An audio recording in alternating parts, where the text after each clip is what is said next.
അനാലിസിലേക്ക് സ്വാഗതം. അപ്പോൾ ഇന്നത്തെ ആദ്യത്തെ ന്യൂസ് നമ്മൾ നോക്കാൻ പോകുന്നത് നമ്മുടെ എക്കണോമി പേജിലുണ്ടായിരുന്ന ഒരു ന്യൂസാണ്. നമുക്ക് കുറേ ന്യൂസസ് എല്ലാം നമ്മൾ ഓൾറെഡി ഡിസ്കസ് ചെയ്തതാണ്. COP28 ഒക്കെ ആണെങ്കിലും നമ്മൾ ഡിസ്കസ് ചെയ്തുള്ള ഒരു കാര്യമാണ്. പിന്നെ ഡൽഹി ഡിക്ലറേഷനെ കുറിച്ചുള്ള ന്യൂസ് ഉണ്ടായിരുന്നു. ഇതെല്ലാം നമ്മൾ ഓൾറെഡി ഡിസ്കസ് ചെയ്തതാണ്. പിന്നെ എഡിറ്റോറിയലാണെങ്കിലും ഗാസ സ്ട്രിപ്പിനെ കുറിച്ചൊക്കെയുള്ള ന്യൂസ് ആയിരുന്നു. അപ്പോൾ അതെല്ലാം നമ്മൾ ഓൾറെഡി നമ്മുടെ പ്രീവിയസ് DNAസിലെല്ലാം പറഞ്ഞിട്ടുള്ളതാണ്. അപ്പോൾ ഇത് നമുക്ക് ഒരു എക്സ്ട്രാ ആയിട്ട് വരുന്ന ഇൻപുട്ട് വരേണ്ട കുറച്ച് കാര്യങ്ങളൊക്കെ ഉള്ള ന്യൂസസ് ആണ് നമ്മൾ ഇപ്രാവശ്യത്തെ DNAയിൽ നമ്മൾ ഡിസ്കസ് ചെയ്യുന്നത്. ഓക്കെ, അപ്പോൾ അതിൽ ഒന്നാണ് IMF clears second tranche of $337 million for Sri Lanka. അപ്പോൾ ശ്രീലങ്ക ഇഷ്യൂ ഒക്കെ നമുക്ക് 2021-22 ആ ഒരു ടൈമിലുള്ള ഒരു ന്യൂസാണ്. പക്ഷേ അതിൽ നമുക്ക് അറിയേണ്ട കാര്യങ്ങൾ എന്താണ്? ഓക്കെ, ഇതിൽ നമ്മൾ അറിയേണ്ട കാര്യങ്ങളെന്ന് പറയുന്നത് ഒരു brief overview of Sri Lankan crisis, Sri Lankan economic ക്രൈസിസിനെ കുറിച്ചൊരു ഓവർവ്യൂ നമ്മൾ ഈ DNAയിൽ നമ്മൾ പഠിക്കും.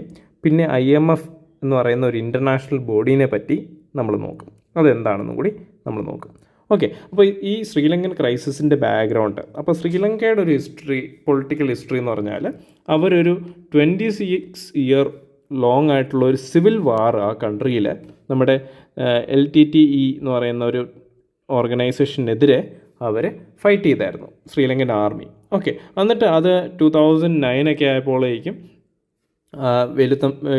പ്രഭാകരൻ അങ്ങനെയുള്ള LTTEയുടെ ലീഡറിനെയൊക്കെ അവർ വധിക്കുകയും ചെയ്തു. അതിനുശേഷം അവിടെ ഒരു പീസ് വന്നു. അപ്പോൾ 2009 ശേഷം അവരുടെ GDP 8 to 9% ആനുവലി ഗ്രോ ചെയ്തു. എന്നിട്ട് 2012 ആയപ്പോഴേക്കും അതൊരു റിക്കവറി സ്റ്റേജിലോട്ട് എത്തി. ഓക്കെ, പക്ഷേ 2013 ആയപ്പോഴേക്കും കുറേ ഡിക്ലൈനിങ് എക്സ്പോർട്ടും റൈസിങ് ഇമ്പോർട്ട്സും അങ്ങനെയുള്ള കാര്യങ്ങളൊക്കെ വന്നപ്പോഴേക്കും ആ ഒരു ഗ്രോത്ത് സ്റ്റേജ് ഭയങ്കരമായിട്ട് ഡ്രോപ്പായി. അതായത് ആ ഗ്രോത്ത് 5% താഴെ പോയി. ഓക്കെ, പിന്നെ അവർ ഈ ഫിസിക്കൽ ഡെഫിസിറ്റ് ഭയങ്കരമായിട്ട് കൂടി, കാരണം ഹെവി ഡിഫൻസ് സ്പെൻഡിങ് ആയിരുന്നു സിവിൽ വാറിൻ്റെ ടൈമിലൊക്കെ. പിന്നെ കുറേ വെൽഫെയർ പോളിസി, ബേസിക്കലി ശ്രീലങ്കൻ ഇഷ്യൂസിൻ്റെ കേസ് നമുക്ക് സിവിൽ വാർ ആണെന്ന് പറഞ്ഞാലും ലോങ് ടേം പെർസ്പെക്റ്റീവ് നോക്കുമ്പോൾ ഇവരുടെ വെൽഫെയർ പോളിസീസും ടാക്സ് പോളിസീസുമാണ് ഇവർ ഈ ഒരു ക്രൈസിസിലോട്ട് എത്തിക്കുന്നത്. ഓക്കെ, അപ്പോൾ this led to excessive borrowing, ballooning ഡെപ്റ്റ് and depletion of forex reserves. Okay, അപ്പോൾ ഈ കറണ്ട് ക്രൈസിസിലോട്ട് വരാൻ കാരണം എന്താ? ഈ രജപക്സെ അവിടുത്തെ ഒരു വലിയ പൊളിറ്റിക്കൽ ഫാമിലിയാണ്. അവരാണ് അവരുടെ ആ ഒരു കൺട്രിയിലെ ഗവൺമെൻറ്റിനെ കൺട്രോൾ ചെയ്യുന്നത്. ഓക്കെ, ഇപ്പോൾ ഈ രജപക്സെ റെജീം ആക്ച്വലി കുറേ ടാക്സുകൾ അവർ വെട്ടിക്കുറച്ചു. അപ്പോൾ എന്താ, ഓൾറെഡി പറഞ്ഞു ബഡ്ജറ്റ് ഡെഫിസിറ്റ് ഉള്ളൊരു രാജ്യമാണ്. അപ്പോൾ ആ ബഡ്ജറ്റ് ഡെഫിസിറ്റ് പിന്നെയും കൂടി. ഓക്കെ, പിന്നെ ഈസ്റ്റർ അറ്റാക്ക്, അതായത് ഈസ്റ്ററിൻ്റെ സമയത്ത് അവിടെ ഒരു ക്രിസ്ത്യൻ ചർച്ചിനെതിരെ ഒരു ടെററിസ്റ്റ് അറ്റാക്ക് നടക്കുകയും ചെയ്തു. അപ്പം ആ ഇത് കാരണം കുറച്ച് ടൂറിസം അവിടെ കുറഞ്ഞു. അത് കഴിഞ്ഞപ്പോഴേക്കുമാണ് COVID-19 എന്ന് പറയുന്ന പാൻഡമിക് വരുന്നത്. അപ്പോൾ അത് വന്നപ്പോഴേക്കും പിന്നെയും ടൂറിസം സെക്ടറിൽ ഭയങ്കരമായിട്ട് ഹിറ്റ് ചെയ്തു. കാരണം നമുക്കറിയാം ശ്രീലങ്ക എന്ന് പറയുന്ന ഒരു ഐലൻഡ് നേഷനാണ്. അവർക്ക് ഹ്യൂജ് ആയിട്ടുള്ള റിസോഴ്സസോ അങ്ങനത്തെ കാര്യങ്ങളൊന്നും ഇല്ല. അവർക്ക് ഉള്ളത് ടൂറിസമാണ് അവരുടെ ഒരു മേജർ ഇൻഡസ്ട്രി. അപ്പോൾ ഇങ്ങനത്തെ ഒരു കേസ് വന്നപ്പോഴേക്കും അവർക്ക് ടൂറിസം ഭയങ്കരമായിട്ട് എഫക്റ്റ് ചെയ്തു. പിന്നെ വേറൊരു കാര്യം എന്ന് പറയുന്നത്, ഇവർ 2021 അവരെന്ത് ചെയ്തു, നമ്മുടെ കെമിക്കൽ ഫെർട്ടിലൈസേഴ്സ് മാറ്റി അവർ ഓർഗാനിക്കിലോട്ട് ഓവർനൈറ്റ് പെട്ടെന്ന് സ്വിച്ച് ചെയ്യണമെന്ന് പറഞ്ഞു. അപ്പോൾ അങ്ങനെ വന്നപ്പോൾ ഒരു ക്രൈസിസ് അവിടെയും വന്നു. അപ്പോൾ അത് ബേസിക്കലി അവർ പറയുന്നത് കെമിക്കൽ ഫെർട്ടിലൈസേഴ്സിൻ്റെ ഇമ്പോർട്ട് കുറയ്ക്കാനായിട്ടാണ് അവർ ഉദ്ദേശിച്ചത്. പക്ഷേ അത് മാർക്കറ്റിൽ ഓർഗാനിക് ഫെർട്ടിലൈസേഴ്സിൻ്റെ ഡിമാൻഡ് കൂട്ടി. ഇപ്പോൾ ഇൻഫ്ലേഷൻ അങ്ങനത്തെ കാര്യങ്ങളെല്ലാം അത് എഫക്റ്റ് ചെയ്തു. പിന്നെ 2022 ആയപ്പോഴേക്കും ഓയിൽ ഇമ്പോർട്ട് കോസ്റ്റ്, പിന്നെ ഫോറക്സ് റിസർവ്സ് ഭയങ്കരമായിട്ട് കുറഞ്ഞു. ഏകദേശം $2 billion അവരുടെ ഫോറക്സ് റിസർവ്സ് കുറഞ്ഞു. അപ്പോൾ അങ്ങനെ കുറേ ഇഷ്യൂസൊക്കെ വന്നു.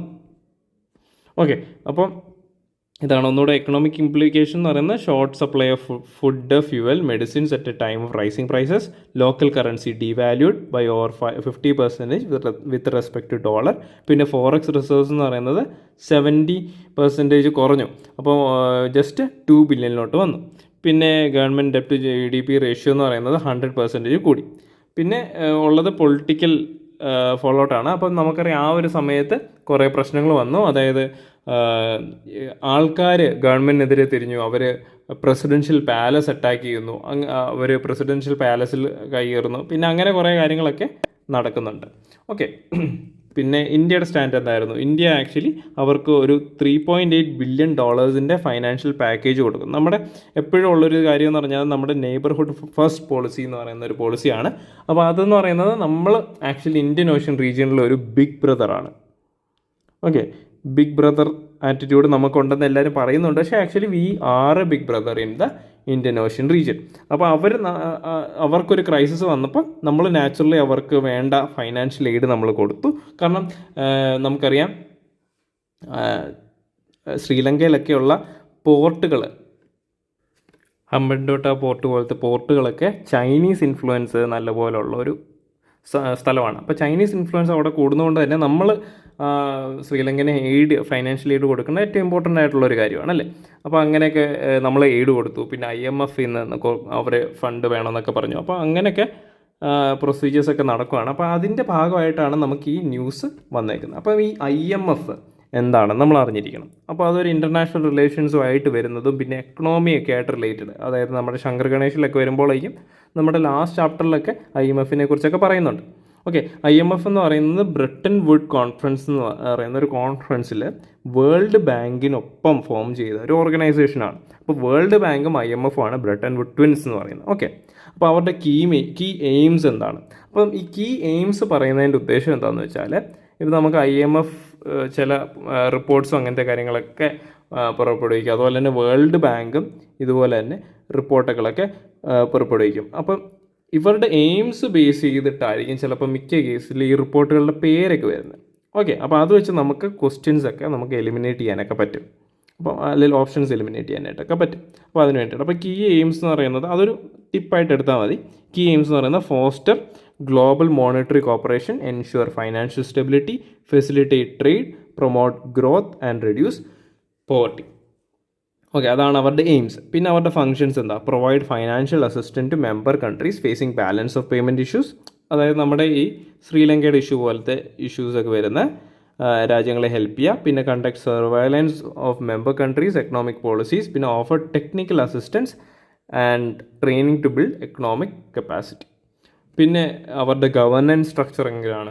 അപ്പോൾ അവരുടെ ഗവർണൻസ് സ്ട്രക്ചർ എന്ന് പറയുന്നത് ബോർഡ് ഓഫ് ഗവർണേഴ്സ് ഉണ്ട്. Highest decision making body of IMF എന്ന് പറയുന്നത് ബോർഡ് ഓഫ് ഗവർണേഴ്സ് ആണ്. Comprise 1 governor per member country. അപ്പോൾ മിനിസ്റ്ററിയൽ കമ്മിറ്റി ഉണ്ട്, advise board of governors on issues. പിന്നെ എക്സിക്യൂട്ടീവ് ബോർഡ് എന്ന് പറയുന്നത് 24 മെമ്പേഴ്സ് ആണ്, responsible for day to day operations. Managing director എന്ന് പറയുന്നത് ഹെഡ്സ് ദ എക്സിക്യൂട്ടീവ് ബോർഡ്, അതായത് IMF സ്റ്റാഫിൻ്റെ ഹെഡാണത്. പിന്നെ ഇന്ത്യയുടെ അസിസ്റ്റൻസ് എന്നാൽ ഇന്ത്യ ഒരു ഫൗണ്ടിങ് മെമ്പറാണ് IMFൻ്റെ എന്നും കൂടി നമ്മൾ ഓർത്തിരിക്കുക. ഇത് 1965 1971 വാറിലും ഒക്കെ, അതുപോലെ തന്നെ 1981 ബാലൻസ് ഓഫ് പേയ്മെൻറ്റ് ക്രൈസിസിലൊക്കെ നമുക്ക് IMFൻ്റെ അസിസ്റ്റൻസ് കിട്ടിയിട്ടുണ്ട്. പിന്നെ അണ്ടർടുക്ക് റിഫോംസ് ഓൺ 1990 LPG റിഫോംസിൻ്റെ കേസിൽ എന്താണ് IMF നമ്മൾ LPG റിഫോംസ് കൊണ്ടുവന്നത് പോലെ തന്നെ IMF പറഞ്ഞിട്ടാണ്. ഓക്കെ, പിന്നെ completed repayment of all IMF loans by 2000, അതുകൂടി ഓർത്തിരിക്കുക. പിന്നെ IMF ആയിട്ട് റിലേറ്റഡ് ആയിട്ടുള്ള ഒരു കാര്യമാണ് SDR എന്ന് പറയുന്നത്. ഓക്കെ, അപ്പോൾ ഈ SDR എന്താ? SDR എന്ന് പറയുന്നത് ബേസിക്കലി ഒരു ഇൻ്റർനാഷണൽ റിസർവ് അസറ്റാണ്. അത് IMF 1961 ക്രിയേറ്റ് ചെയ്തതാണ്. അതായത് ഒരു കൺട്രിയുടെ ഒഫീഷ്യൽ റിസർവ്സിനെ സപ്ലിമെൻറ്റ് ചെയ്യാനായിട്ട് അവർ കൊണ്ടുവന്ന ഒരു ഇൻ്റർനാഷണൽ റിസർവ് അസറ്റാണ്.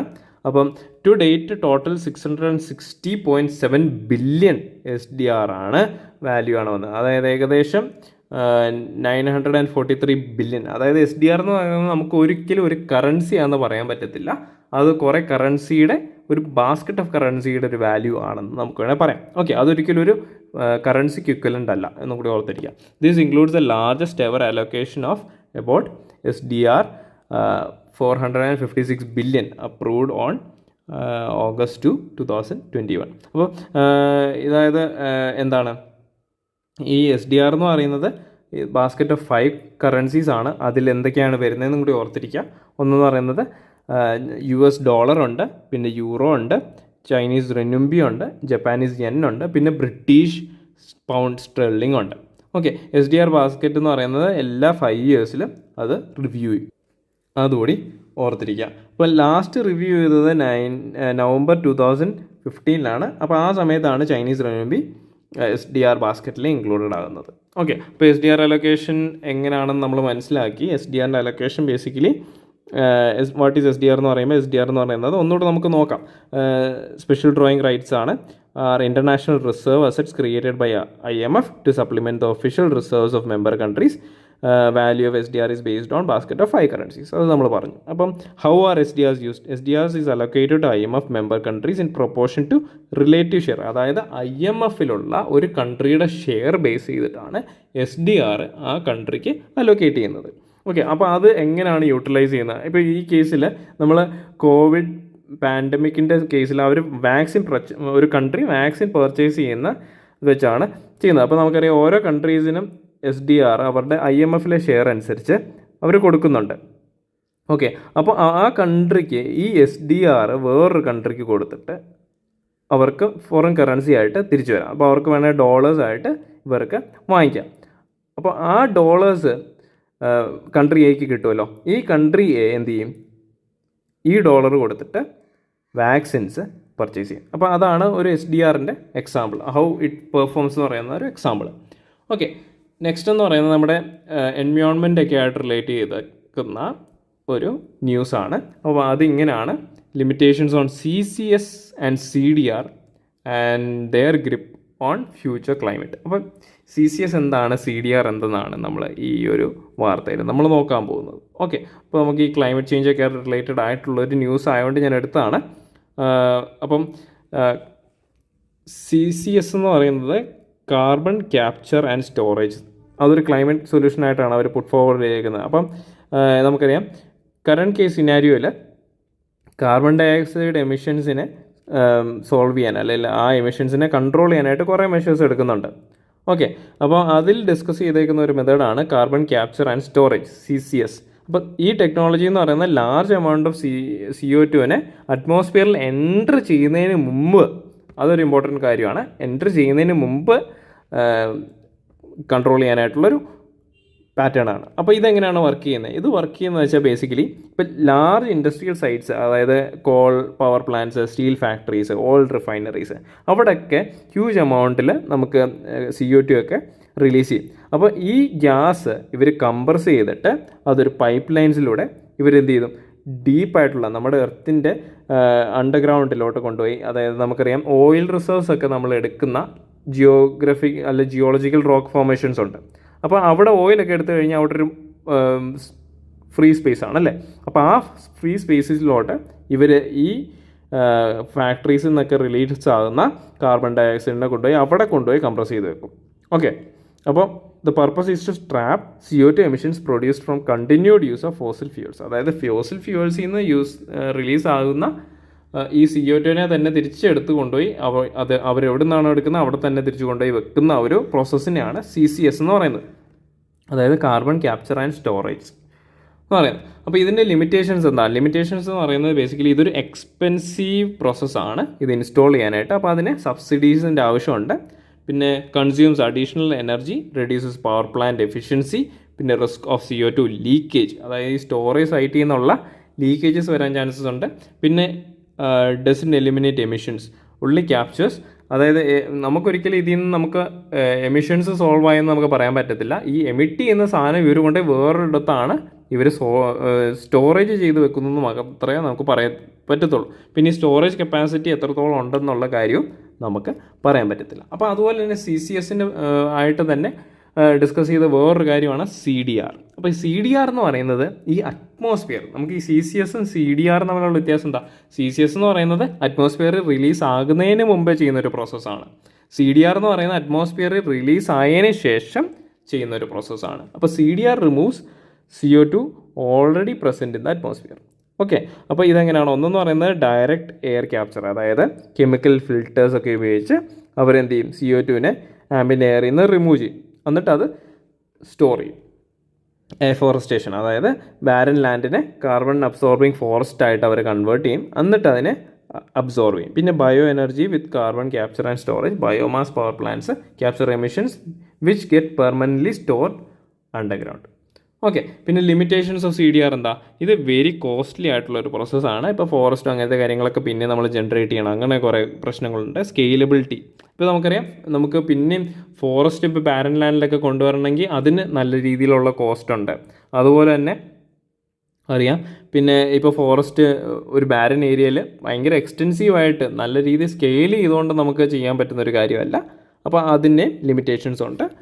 പിന്നെ മോണോകൾച്ചർ, ഒരു സിംഗിൾ ടൈപ്പ് ഓഫ് പ്ലാന്റ് നമ്മൾ ക്രോപ്പ് ചെയ്ത് അങ്ങനെ വരുമ്പോൾ ആ എൻവയോൺമെൻറ്റ് എല്ലാം വേറെ പ്രശ്നങ്ങൾ വരും. അപ്പോൾ അങ്ങനത്തെ കാര്യങ്ങൾ ഉണ്ട്. ഓക്കെ, അപ്പോൾ ഇതൊക്കെയാണ് ഈ പ്രാവശ്യത്തെ DNA നമ്മൾ ഡിസ്കസ് ചെയ്ത 2 ന്യൂസ്. ബാക്കിയെല്ലാം നമ്മൾ ഓൾറെഡി ഡിസ്കസ് ചെയ്തിട്ടുള്ള ടോപ്പിക്കുകളായതുകൊണ്ട് ഞാൻ എടുക്കാത്തതാണ്. അപ്പം വേറെ അപ്ഡേറ്റഡ് ആയിട്ടുള്ള കാര്യങ്ങളൊന്നും നമുക്ക് ഇല്ല. അപ്പം ഇനി അടുത്ത പ്രാവശ്യം കാണാം. എല്ലാവർക്കും ഈ പ്രാവശ്യത്തെ DNA മനസ്സിലായെന്ന് വിചാരിക്കുന്നു. നന്ദി, നമസ്കാരം.